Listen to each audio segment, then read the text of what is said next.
اللهم صل على محمد آل محمد۔ بارگاہ علم میں نظر عقیدت کے لیے لفظ میں قرآن سے چنتا ہوں مدحت کے لیے۔ سورہ کوثر کے آئینے میں پڑھ کر دیکھیے، سورہ کوثر کے آئینے میں پڑھ کر دیکھیے، فاطمہ کتنی ضروری ہیں رسالت کے لیے۔ سامعین، آج ہم موجود ہیں حدیث قصہ کے عنوان سے ایک پروگرام آپ کی خدمت میں پیش کرنے کے لیے۔ حدیث قصہ ایک ایسا موضوع ہے کہ جس میں کائنات کی ایک سب سے بڑی اور مقدس محفل کا ذکر ہے۔ وہ محفل جس میں کائنات کی عظیم ترین ہستی پیغمبر محمد صلی اللہ علیہ وآلہ وسلم اپنی صاحبزادی شہزادی کونین کے گھر تشریف لے گئے، اور وہاں پہ ایک واقعہ پیش آیا جس کو کائنات نے حدیث قصہ کے نام سے یاد کیا۔ آج ہم نے اس موضوع پہ گفتگو کے لیے پاکستان کے معروف مقرر محقق جناب علامہ ارتضیٰ عباس نقوی صاحب کو زحمت دی ہے۔ ارتضیٰ عباس نقوی صاحب کی شخصیت کسی تعارف کی محتاج نہیں ہے۔ وہ منبر، تحقیق، قلم، ہر حوالے سے اپنی عمر میں ایک انتہائی معتبر نام ہے۔ ان کے سینکڑوں مجالس سامعین نے سنی ہیں اور حاضرین اس کی پذیرائی ضرور کرتے ہیں۔ 28 کتابیں اس عمر میں انہوں نے اب تک شائع کی ہیں، جس میں بہت سارا کام تحقیقی مواد ہے، جس میں میر اونس اور مونس کے اوپر ایک کتاب ان کی زندگانی حضرت ام کلثوم جناب عود محمد کے حوالے سے، تاریخ کوفہ، اس طرح کے بہت معتبر ان کے کام آپ کے سامنے آئے ہیں۔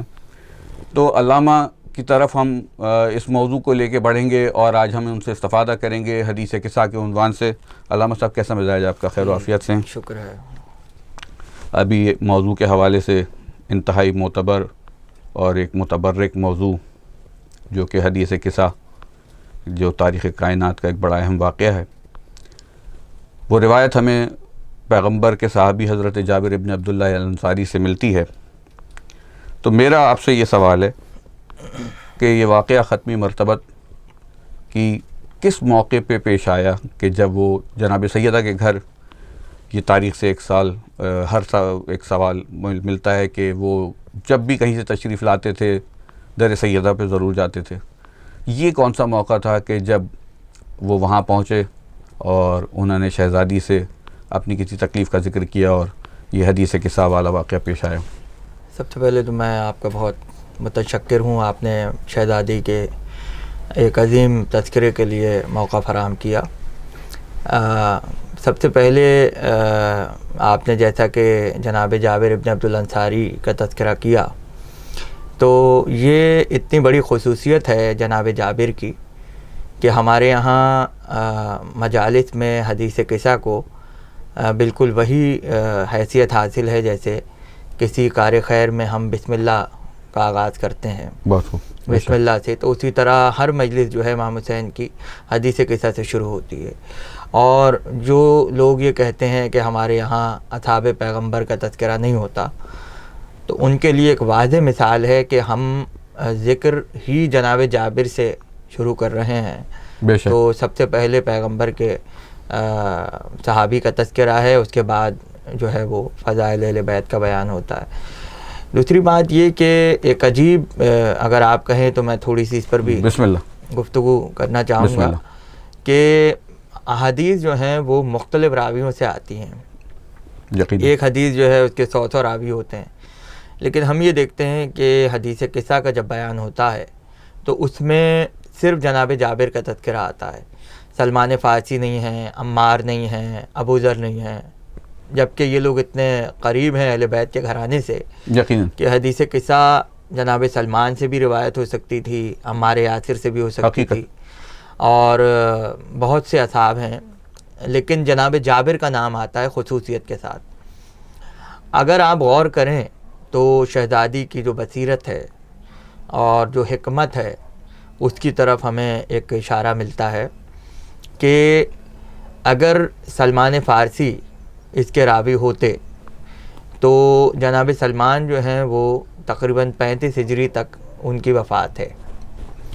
اگر ہم عمار یاسر اس کے راوی ہوتے تو ہم یہ دیکھتے کہ جنگ صفین میں عمار یاسر کی شہادت ہو جاتی ہے. اگر حذیفہ یمانی ہوتے تو حذیفہ یمانی بھی انہی کے آس پاس جو ہے وہ اس دنیا سے رخصت ہوئے ہیں. ایسے شہزادی نے ایک ایسی شخصیت کو حدیث قصہ کا راوی بنایا کہ جس نے 5ویں امام تک کا زمانہ دیکھنا تھا. کیا کہنا.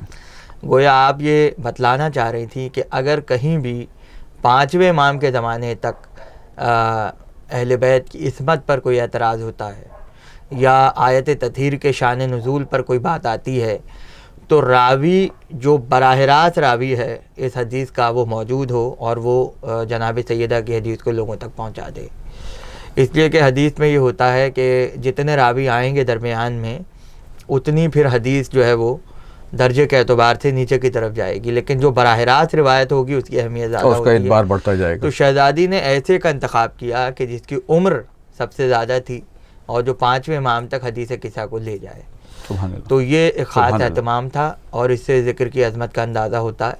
اور پھر یہ کہ حدیث قصہ میں ہم یہ دیکھتے ہیں کہ شہزادی نے جو پورا منظر بیان کیا ہے، ایک ایک کا آنا اور ان کی گفتگو، یعنی حسن گفتگو یہ ہے کہ وہ کہہ دیتی ہیں علی آئے حسن آئے، نہیں بلکہ آپ نے ایک ایک کا تفصیلی ذکر کیا، ان سے جو باتیں ہوئیں اس کا آپ نے تذکرہ کیا، اور پھر جناب سیدہ نے جو گفتگو کی اس کا ذکر ہوا، اور پھر رسول سے جو بات ہوئی اس کے، یعنی ایک تہذیب مکمل حدیث قصہ میں پیش کی جا رہی تھی. تو اس میں ایک بات جو قابل غور ہے اور ہمارے ہاں لوگ اس پر غور نہیں کر پاتے کہ جب ہم واقعہ سنتے ہیں آیت تطہیر کے شان نزول کا تو ہم یہ دیکھتے ہیں اس میں جناب ام سلمہ بھی آ رہی ہیں. بے شک. اور جب آپ کتابوں کی طرف جائیں تو آپ یہ دیکھتے ہیں کہ مباہلہ میں جانے سے پہلے رسول نے سب کو چادر اڑائی اور اس کے بعد یہ آیت تطہیر نازل ہوئی. بالکل. اچھا، حضرت عائشہ کا بھی ذکر آتا ہے کہ انہوں نے روایت کیا اس واقعے کو، صحیح مسلم میں موجود ہے کہ وہ بیان کرتی ہیں کہ چادر رسول نے اوڑھی اور ایک ایک کر کے سب آتے گئے اور آپ نے سب کو چادر میں لیا، اس کے بعد آپ نے دعا کے لیے ہاتھ اٹھائے اور آیت تطہیر کا نزول ہوا. بالکل. تو یہ سارے واقعات، یعنی اس طرح کے اور بھی واقعات ہیں. صفیہ جو پیغمبر کی زوجہ ہیں جی، ان سے بھی یہ واقعہ ملتا ہے، ان سے بھی جناب ام سلمہ سے بھی ملتا ہے، اور خود شہزادی. تو ان تمام واقعات کو جب آپ دیکھیں گے تو آپ اس نتیجے پر پہنچیں گے کہ جو واقعہ جناب ام سلمہ بیان کر رہی ہیں اس پہ مباہلہ کا ذکر نہیں ہے. اچھا، جو مباہلہ کا واقعہ بیان ہو رہا ہے اس میں جناب ام سلمہ کا ذکر نہیں ہے. بالکل ایسے ہی. اور جو جناب سیدہ واقعہ بیان کر رہی ہیں اس میں نہ جناب ام سلمہ ہے اور نہ مباہلہ کا کوئی تذکرہ ہے، بلکہ گھر کا واقعہ بیان ہو رہا ہے. تو اس سے علماء نے یہ نتیجہ نکالا ہے کہ یہ ایک دفعہ کا واقعہ نہیں ہے، یہ واقعہ کئی مرتبہ ہوا ہے. آیت تطہیر کئی مرتبہ نازل ہوئی ہے، یہ ایسا ہی ہے. اور بہت سی آیات قرآن میں ایسی ہیں جو کئی بار نازل ہوئی ہیں. سبحان اللہ. تو اس طرح سے یہ ہے کہ آیت تطہیر اتنی اہم آیت تھی اور اہل بیت کی عصمت اور طہارت کا اعلان اتنا اہم تھا کہ ایک مرتبہ پر اکتفا نہیں کی گئی، بلکہ پیغمبر کا جب جی چاہا مختلف موقعوں پر آپ نے فرط محبت سے سب کو چادر کے نیچے جمع کیا. اور ظاہر ہے کہ اسی موقع پہ اللہ نے آیت تطہیر کو نازل کیا. تو لہٰذا یہ جو واقعہ ہے جو ہم پڑھتے ہیں حدیث قصہ میں خالصتاً یہ شہزادی کے گھر کا واقعہ ہے اور جناب ام سلمہ کا واقعہ ان کے گھر کا واقعہ ہے. اسی طرح سے یہ کئی مرتبہ کے واقعات ہیں، لیکن سب سے زیادہ تفصیل ہمیں جس واقعے میں ملتی ہے وہ حدیث قصہ ہے. وہ حدیث قصہ کا واقعہ ہے. آپ کے اس گفتگو کے دوران مجھے اپنے والد پروفیسر سردار نقوی کی ایک بیت ذہن میں آئی کہ عظمت آل پیمبر کی قسم کھاتی تھیں، چادریں آیا تطہیر پڑھے جاتی تھیں.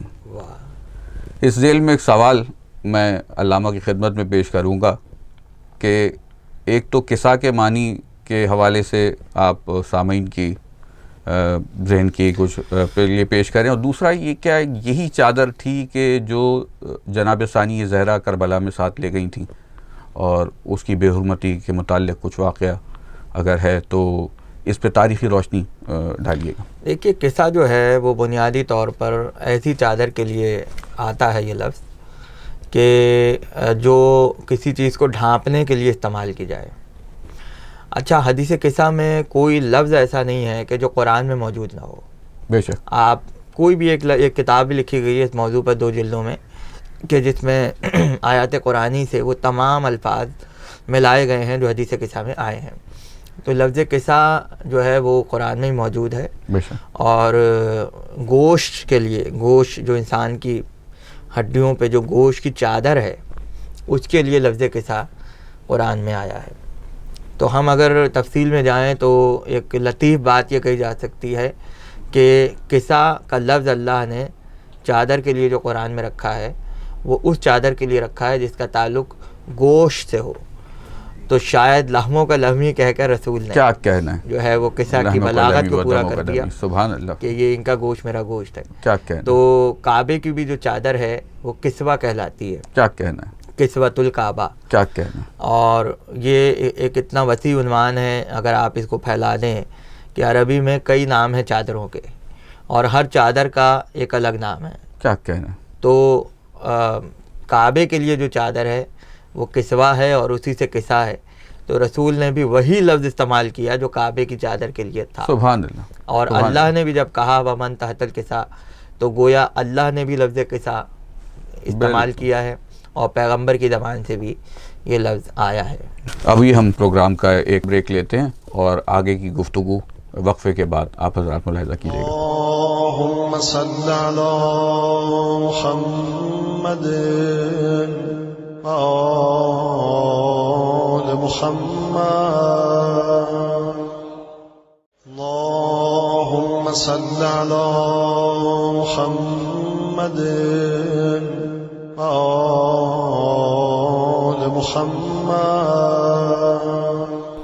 بسم اللہ الرحمن الرحیم. سامعین کرام، قائم ٹی وی کی ایام فاطمیہ کے حوالے سے خصوصی ٹرانسمیشن میں ہمارے ساتھ موجود اسکالر علامہ ارتضیٰ عباس نقوی صاحب موجود ہیں، جن سے ہماری حدیث قصہ کے عنوان سے گفتگو ابھی جاری ہے. اور میں علامہ کی خدمت میں مزید سوالات جو پیش کرنے جا رہا ہوں.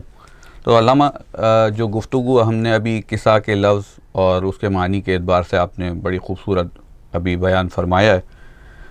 ایک سوال ذہن میں طالب علمانہ یہ آتا ہے کہ حدیث قصہ کی جو غرض اور اس کے اہداف ہیں ہمارے زندگی پہ وہ کیا مرتب ہوتے ہیں، اور دوسرا اس کے ساتھ کوئی واقعات ایسے آپ کوئی کرامات کے یا اس کے معجزات کے کوئی آپ کے ذہن میں ہوں تو ہمارے سامعین اس سے استفادہ حاصل کرنا چاہیے. دیکھیں، پہلی بات تو یہ ہے کہ حدیث قصہ میں خود حدیث قصہ کے جو آداب ہیں وہ بیان کر دیے گئے ہیں. یعنی رسول نے کہا کہ وَجَمْعٌ مِّن شِیَعَتِنَا، ہمارے شیعہ جمع ہوں اور اس کا ذکر کریں. سبحان اللہ. تو اس کا مطلب یہ ہے کہ یہ ذکر ہی ایسا ہے کہ جو کئی مومنین کی مجلس میں، کئی مومنین کے درمیان اس کا تذکرہ ہوگا.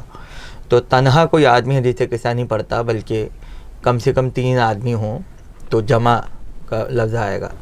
تو یعنی ایک ایسی گیدرنگ میں پڑھنے کی چیز ہے کہ جس میں کئی مومنین جمع ہوں اور اس کو پڑھا جائے. تو ظاہر ہے کہ اگر آپ اس کو دیکھیں تو ہمارے ہاں جو جماعت کا تصور ہے، نماز جماعت کا، تو اس میں صرف نماز نہیں ہو رہی ہوتی بلکہ کئی مومنوں کے ملنے سے کئی کام ہو رہے ہوتے ہیں. یعنی مزاج پرسی بھی ہو رہی ہوتی ہے، مسائل بھی پتہ چل رہے ہوتے ہیں، حالات حاضرہ کا بھی علم ہو رہا ہوتا ہے. جب مومن سے ملتا ہے تو صرف نماز نہیں ہوتی بلکہ کئی اس کے پیچھے ایک پہلو ہیں ملاقات کے.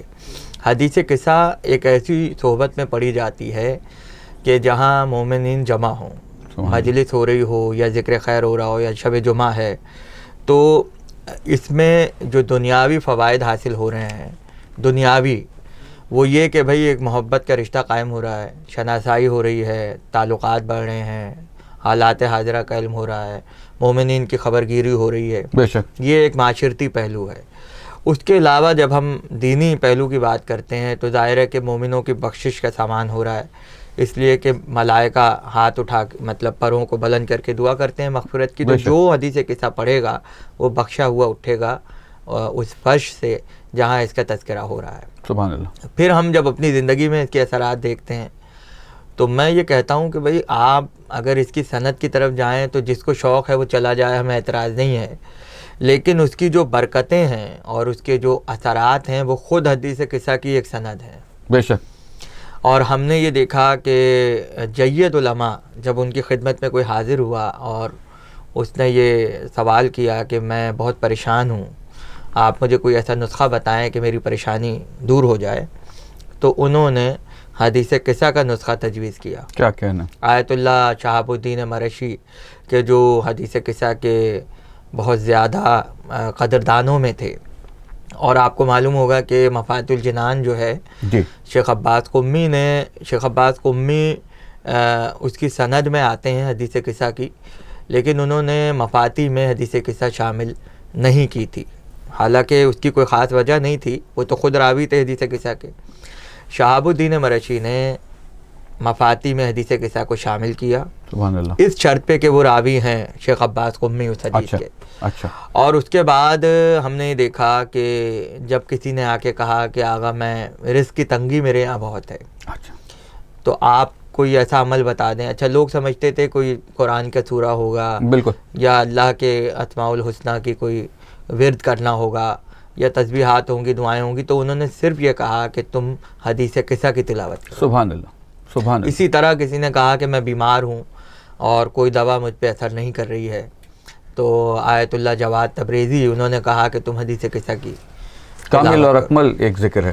ہاں, تو اس طرح کے سینکڑوں واقعات ہیں اور اس پر مستقل کتابیں فارسی میں موجود ہیں ان واقعات پر اور ان کرامات پر کہ جس کا تعلق حدیث قصہ سے ہے.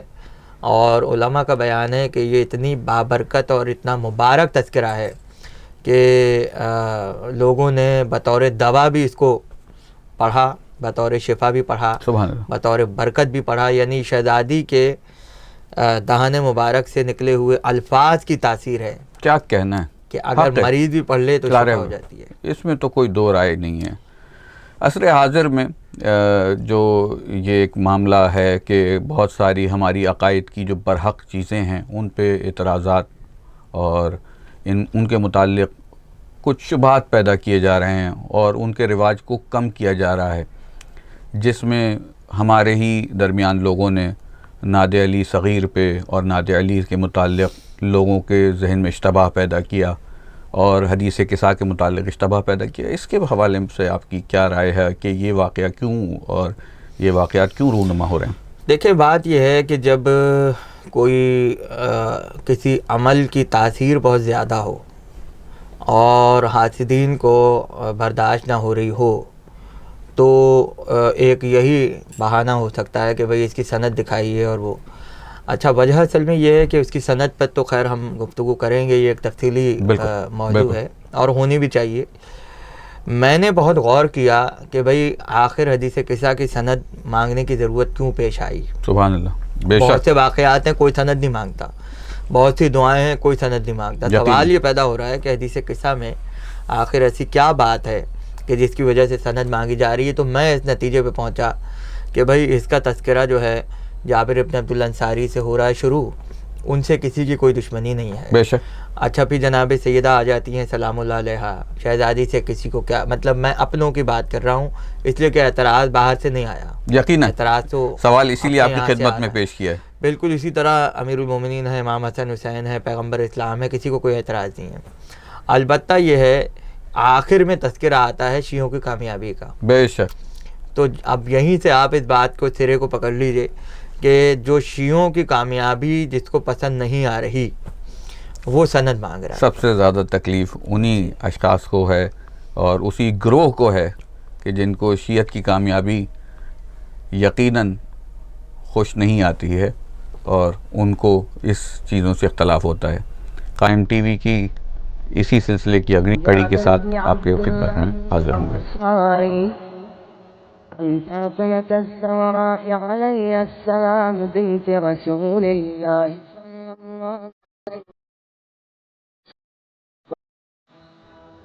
سمعت فاطمة أنها قالت دخل علي أبي رسول الله في